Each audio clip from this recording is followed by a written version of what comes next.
Bem, hoje eu quero falar sobre o livro O Retrato de Dorian Gray, um livro do Oscar Wilde. Muitos já conhecem, já ouviram pelo menos falar do Oscar Wilde.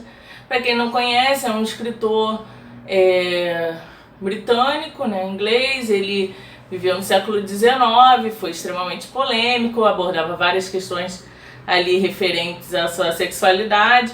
Ele nasceu em meados do século XIX e escreveu Dorian Gray em 1890, que foi quando foi sua primeira publicação. E a história, né, especificamente, o que eu quero abordar especificamente é a minha experiência a respeito, né, falar sobre como que essa história para mim é muito engraçada, muito interessante. Eu tinha 17 anos, tinha acabado de entrar na faculdade de pedagogia da UERJ, e um professor meu, Rafael dos Santos, enfim, né, que eu não sei por onde ando, mas um professor muito, muito legal. Um dia ele fez um grupo de estudos e eu participava desse grupo de estudos, e ele foi com uma blusa preta e tinha uma frase escrita. E aquela frase é a clássica, né? A única maneira de se livrar de uma tentação é ceder-lhe. Eu olhei aquela frase, eu cristã, né, e falei, meu Deus, essa frase tá errada, que absurdo. A gente tem que resistir à tentação, lá com Mateus 4 na minha cabeça, de Jesus resistindo à tentação do diabo lá no deserto.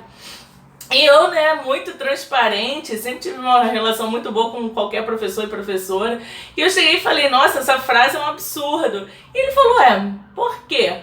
A melhor maneira de você vencer, né, se livrar de uma tentação é você ceder. Você cedeu, ela deixou de existir. E aí eu fiquei pensando e falei, caramba, essa frase ela é coerente. Agora, se ela é certa ou errada, aí é da análise de cada um.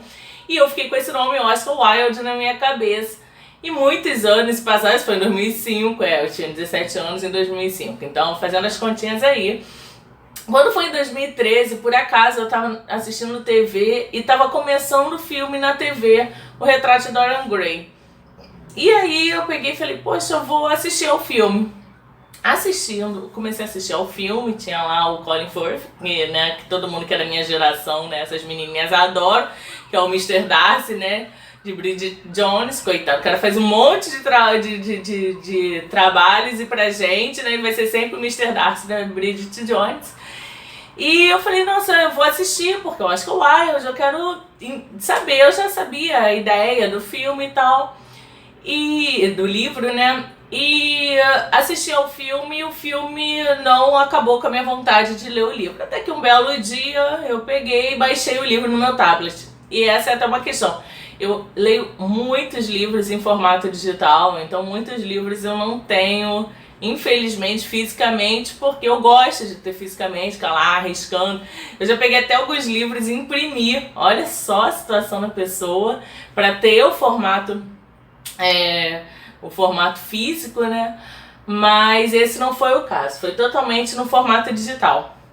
E o interessante pra mim é que todo mundo que fala de Dorian Gray, né, sempre entra naquela discussão, a discussão da beleza, a discussão da juventude eterna e blá blá blá, de vender a alma, enfim, uma série de fatores. Então não vou entrar aqui nessas questões, vou entrar nas minhas impressões, que é justamente dessa frase, o livro é cheio de frases maravilhosas. Oscar Wilde, sinceramente, o cara queria lacrar.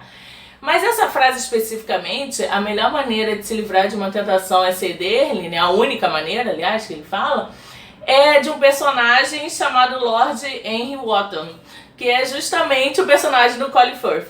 E o que acontece? Esse personagem, especificamente, ele que pra mim é o grande personagem desse livro, né? Eu li o livro só no ano seguinte, né? Eu li lá para 2014, 2015, e pra mim ele que é o grande personagem. Por quê? Esse personagem, ele é diferente do Dorian Gray. Enquanto o Dorian Gray, ele quer intensidade, ele vive ali tudo no máximo, ele faz porque ele vai ser eternamente jovem, vai ser eternamente belo. Então, enquanto o Dorian Gray vai nessa pegada, esse outro não. Esse outro, ele é um conservador na medida, entendeu? Um hipócrita, ele é cético também. Mas o que acontece? Por exemplo, ele vai pra uma orgia e depois volta para casa para a esposa. Ele enche a cara, mas ele se preocupa com o casamento da filha. Ou seja, ele é essa pessoa que equilibra tudo, né? Equilibra os desejos e a racionalidade. E o Dorian Gray não. O Dorian Gray, ele vai, desembesta pelo caminho mesmo, né? De se dar todos os seus desejos e suas volúpias e etc. Enquanto esse personagem não, ele fica ali, aquele hipócrita conservador, meio cidadão de bem brasileiro, né? Que fica aí dizendo que é cidadão de bem, mas tem 3 divórcios, enfim, esse pessoal meio louco, assim, que, enfim, né? Diz que é liberal, mas se preocupa com a sexualidade dos outros. É um pessoal meio doido, mas esse personagem, ele é essa pessoa. E eu acho isso muito interessante, porque, né? A gente tem que extrair, gosto de extrair o que é o melhor. O que cada livro tem a me dizer. O final do Dorian Gray é trágico. E qual é a moral pra mim? Eu não vou entrar naquela moral. A moral foi porque ele vendeu a alma. Foi porque isso é simbólico, né? Ele ficou eternamente jovem. Não é isso. O Dorian Gray, ele se destruiu pela intensidade do que ele fazia. Ou seja, por se entregar a todos esses deleites. Que o Lord Henry falava pra ele, mas não fazia. Né? Ou não fazia naquela intensidade, fazia em determinada medida. Então, às vezes é uma questão de equilíbrio. É você olhar para a vida e falar, caramba, o que eu posso fazer? Quando? Onde? O quanto eu posso fazer? Eu fico vendo, às vezes até de forma meio crítica, bastante crítica, para ser bem honesta, algumas pessoas que eu acho que estão fazendo coisa fora da época. E, enfim, existem vários motivos que levam alguém a fazer alguma coisa fora da época. Às vezes você está fazendo aquilo fora da época porque na sua juventude aquela coisa não existia, né? Mas existem pessoas que tomam atitudes, assim, em termos de intensidade mesmo, de curtir, de fazer uma coisa que eu falo, meu Deus, será que era pra você estar fazendo isso ainda, né, nessa época, nesse ritmo? Será que era pra você ser essa pessoa que tá fazendo isso com seu filho, com seu primo, com seu sobrinho? Então eu não quero dizer que coisas para não ficar chato, mas claro que existem milhares de coisas que eu vejo assim, e que às vezes é sempre analisada caso a caso, né? Você tem que ver exatamente o que está acontecendo, e porque ou a pessoa teve uma privação, né, e está curtindo aquilo fora da época, ou justamente porque a pessoa quer ficar naquilo ali, naquela intensidade, naquela juventude eterna até, sabe Deus quando, né?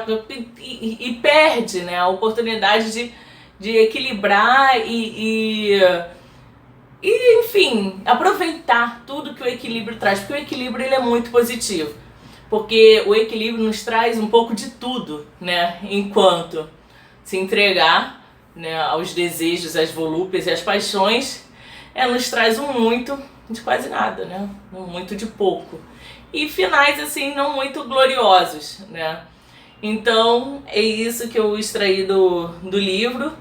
É um livro que eu indico, é um livro curto, muito gostoso, é um livro polêmico. O Oscar Wilde é muito irônico, sarcástico, provocador, então tem que ler com esse olhar, né, para você conseguir naturalmente assim se debruçar e saborear a obra, né? É sempre bom você preparar. Eu vejo que o livro é meio como isso, é como um paladar, você tem que preparar para a pessoa, né, olhar aquilo ali e falar, bom, gostei, não gostei. Eu tive assim essa experiência também com outras obras, mas eu vou compartilhar isso mais pra frente, o vídeo já tá ficando longo.